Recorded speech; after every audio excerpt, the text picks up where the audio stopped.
For railway enthusiasts, the summer is often a time to visit locations far from home, as long as the family is willing, and our roundup of summer scenes from Unseen Steam's vast library of films starts in Scotland in the summer of 1955, around Elgin, on former Great North of Scotland lines. The company's best passenger locomotives were the LNER Class D40 440s, and all but the second locomotive seen here, number 62277, Gordon Highlander, would soon be withdrawn, often being seen on goods trains in their last days. The summer of 1955 was their Indian summer. Like number 62264, number 62267 never bore a name.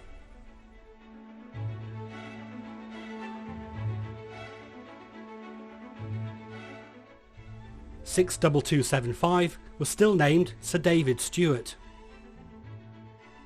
2 years later, in June 1957, we visit the Festiniog Railway, which had reopened on 23rd July 1955. A group of enthusiasts including Alan Garraway and Alan Pegler, the man who had later rescued Flying Scotsman from BR, had purchased the Moribund Railway in 1954 and were rapidly restoring it to use. For the 1957 season, the line was back in action as far as Penryn, where the last working engine of the old regime, Prince, is seen reversing.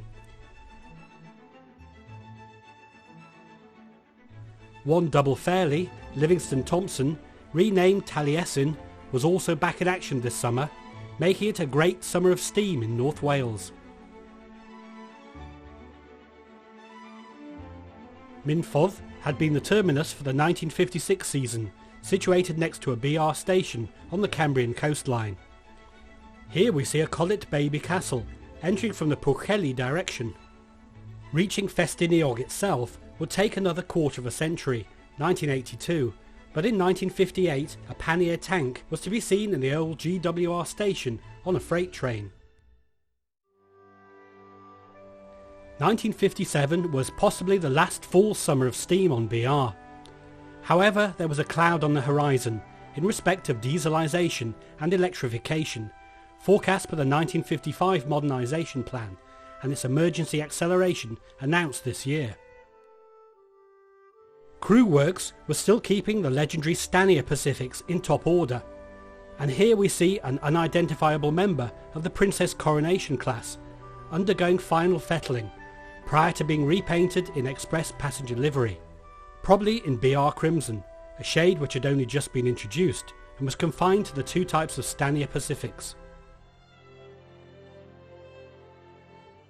Further up the country, but down from London, we visit Lancashire as Black 5 number 4, 4767, arrives on a passenger train near Southport. Note the third rail. This was one of the post-war machines which sported Ivert modifications, this one being the only example to have Stephenson's outside valve gear. It would be preserved and named George Stephenson. At Preston, a Fowler Ginty propels stock into the station, whilst another Coronation drifts in light engine. This looks to be in need of a visit to Crew Works.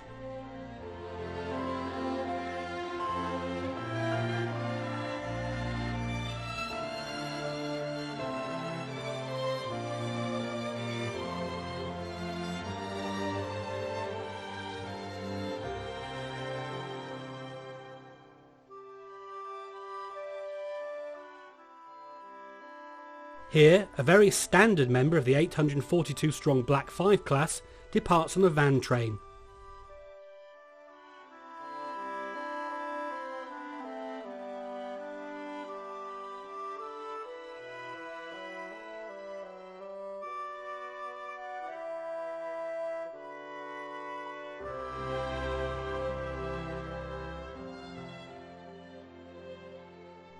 Looking rather more presentable is a 6P Jubilee class number 4 5679 Armada, sporting a small Fowler tender. One of the final batch of BR Class 7 Britannias, fitted with a BR1D tender, makes a brisk light run past the station. Moving on just 5 years, the summer of 1962 saw BR Steam in a very different position. the modernisation scheme was in full swing, and rationalisation was the name of the game. The penultimate member of the last BR steam type, the rebuilt Merchant Navy class of 1956, was number 35029 Ellerman Lines. It's seen here struggling to lift a heavy express away from Templecombe Station on the Southern Region's West of England main line. It would struggle even more today, as although it is preserved, it's a sectioned exhibit at the National Railway Museum in York. Templecombe was the exchange station between the Southern and the Somerset and Dorset lines. In 1962, enthusiasts were reeling from the news that, at the end of the summer timetable, the famous Pines Express, together with the numerous through summer Saturday expresses, would no longer be routed via the SND, that the line would become just a local byway. Most thought the Western region would soon close the S&D altogether, an expectation which was to be realised just 4 years later. This would lead to the abandonment of a quaint and uniquely S&D ritual, that of through trains running up into the southern station at Templecombe, and then running back whence they had come, with another engine attached to the rear to effect this manoeuvre. A further reverse would take place at the junction outside the S&D shed.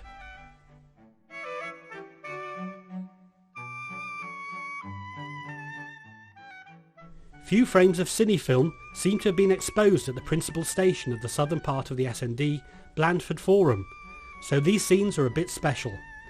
4Fs supplied directly to the S&D were known as Armstrongs. On the train, we passed through Broadstone Junction, where the S&D met the Southern once again, and then Poole on purely Southern metals.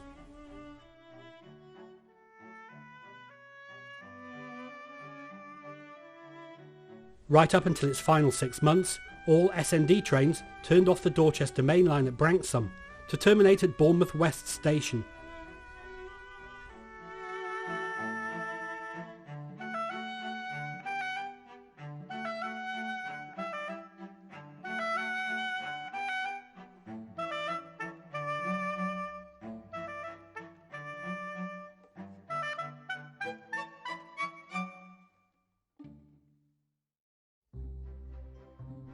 The S&D wasn't the only part of BR to suffer a gloomy summer of steam in 1962.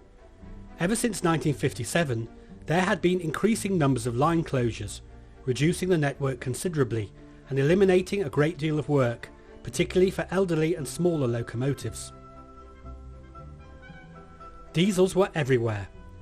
The steam stock was beginning to acquire a standardised look, the BR steam building programme having been based largely on that started on the LMS. The latter's final design was the Fairburn Class 4 tank, an example of which is seen on the line from Rhyl to Corwin via Denbigh. This line closed to passengers on 30th of April, so the summer itself would only see steam here on freight trains.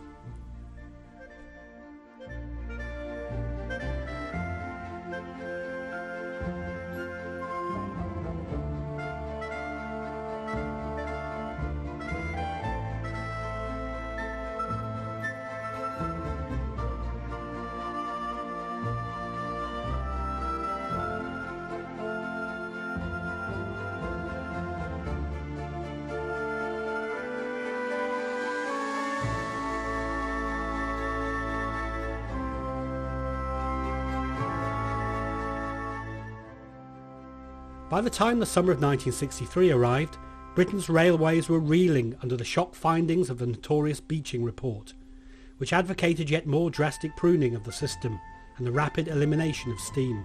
From here on, steam locomotives were on the back foot. Our 1963 Summer of Steam views are on the old GWR main line to Birmingham at Banbury, where a labouring WD 280 is followed by views of a Collet Castle, and then a Hawksworth modified hall.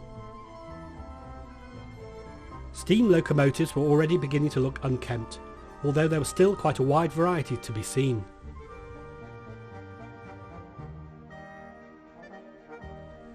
(73051) is seen living up to its mixed traffic designation, as is number 7919 Run to Hall, one of the last built members of this large class. An LMS Fairburn tank approaches Banbury, a transfer from the LMR.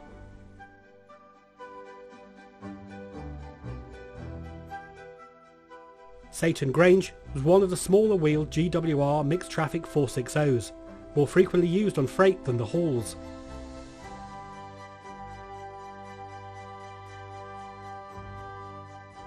The Western diesel hydraulic shatters the summer of steam. In these last days of steam, although it still had 5 years to go, the LMS standard classes appeared on most regions.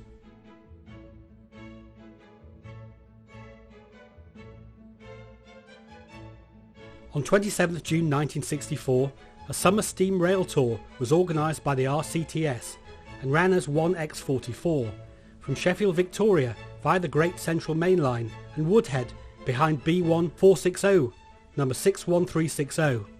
It was named the High Peak Rail Tour, which gives us a clue as to its destination.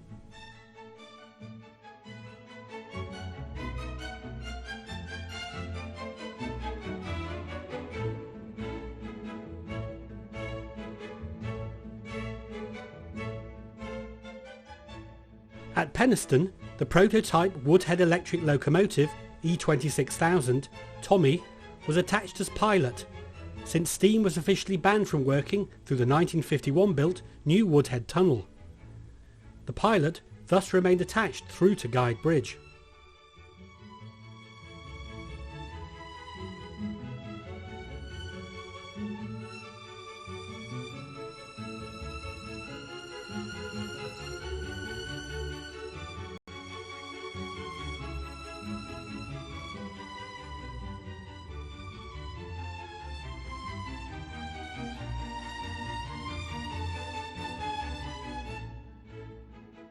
The B1 took the train around the Manchester conurbation and via Hazel Grove onto the ex-Midland Main Line via Dove Holes around to Buxton.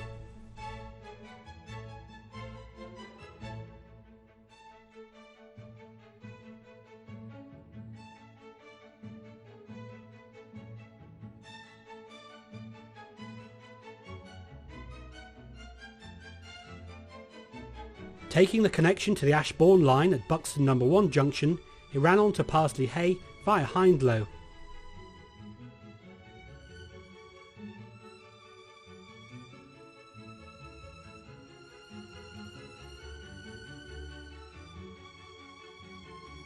Parsley Hay was where the famed Cromford High Peak Railway left the Ashbourne line, and here the B1 gave way to a pair of Hunslet austerity tanks, number 68079 and 68012 of LNER Class J94.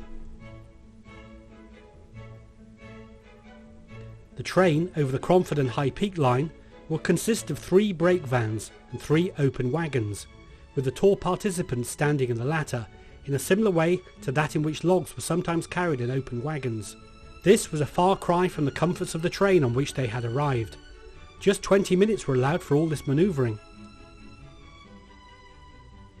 The Ashbourne line is seen disappearing into a cutting.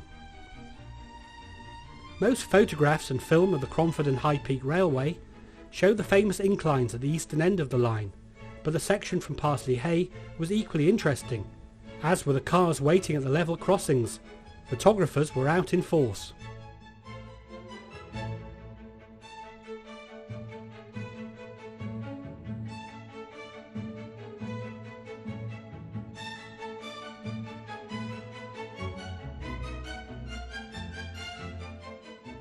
The line was noted for its severe curvature and the use of stones for embankments and bridges, which mirrored the dry stone walls of the surrounding farmland. Actually, the past tense only applies to the railway. Its formation remains today as the High Peak Trail and is popular with walkers and cyclists.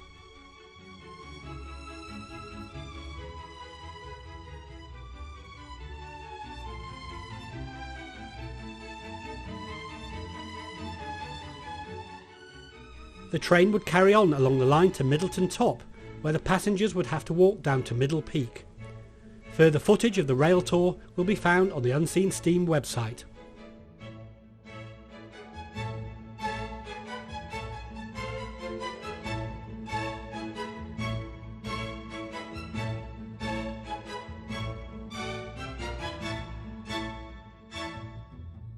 We remain in 1964 to visit Whittaker Junction and then Pens for Warmley, where Fowler 4Fs were still to be seen at work. These locomotives had been considered obsolete even in the early 1930s, when Stannyer introduced his famous Class 8F goods engines to supersede them, yet many survived almost to the end of steam. Whilst the 4Fs were working for their living, this 8F was just running light. Rather more typical was this 8F hauled freight.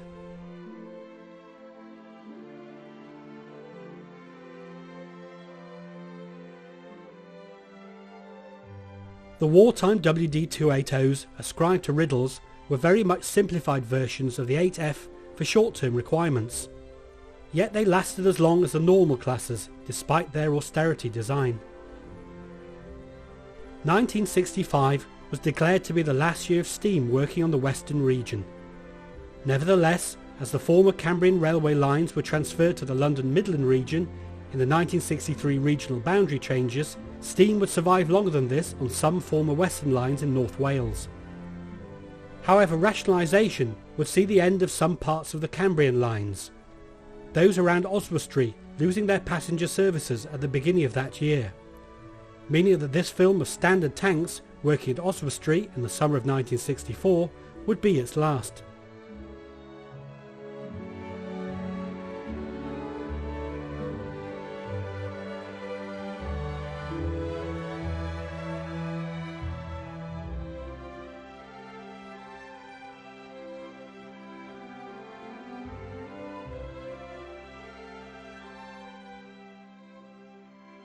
The big BR Standard Class 4 tanks were the direct lineal descendants of LMS designs from Fowler, Stannyer and Fairburn, there being little significant changes from the latter's sole locomotive design.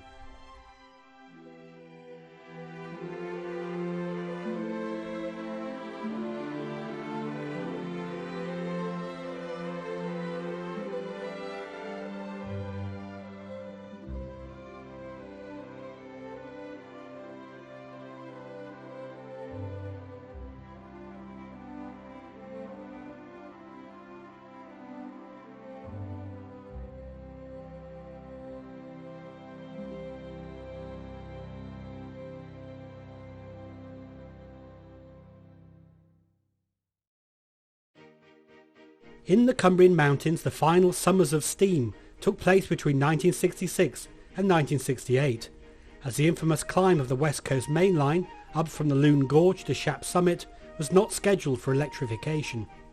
Whilst most passenger trains from London to Scotland were allocated to new English electric diesels, the summer-only passenger expresses, which catered to the needs of holidaymakers from West Yorkshire and Lancashire, saw steam's final hurrah. Black Fives, often with Fairburn tanks assisting them over the steep inclines, were a magnet to enthusiasts.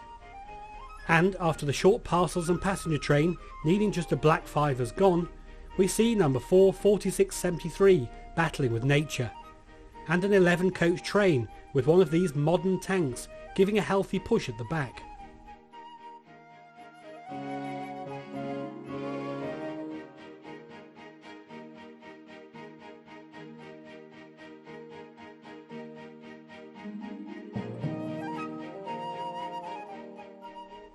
The final summer of steam on the southern region was 1967. Steam had remained in charge right up until the full inauguration of electrification on 10th July that year. Known as the last steam main line, the Bournemouth line was a magnet for enthusiasts that year. Here we are at Farnborough and Bewley Road in June, as rebuilt light Pacifics, shorn of their name and dignity, worked all kinds of trains. Of course they were mixed traffic engines. Bullitt had stated that they were in the war when he applied for permission to build them.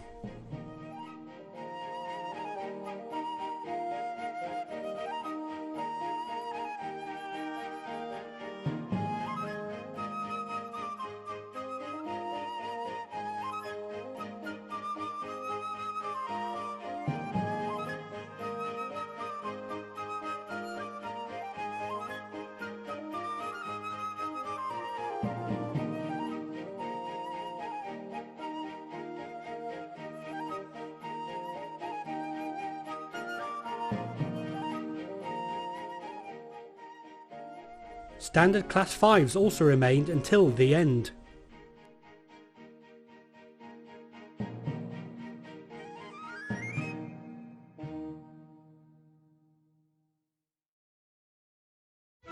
On the 3rd of June, a rail tour brought a highly unusual visitor, in the form of the then recently preserved Gresley A4, number 4498, Sir Nigel Gresley. The engine is seen on shed at Nine Elms, prior to the tour. The train was organised by the owning A4 Locomotive Society and is seen passing through Surbiton.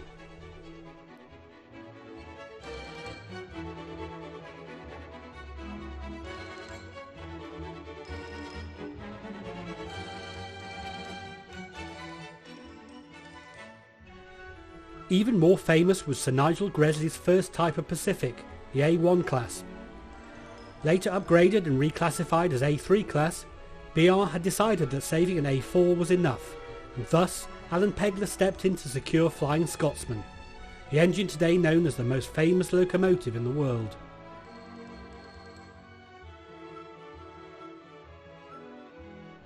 Here it comes off a train at York, and then the engine is seen back at work on the East Coast Main Line in May 2016, starting off from a water stop at Ferry Hill on its return from a triumphant tour of Scotland, at the beginning of yet another summer of steam.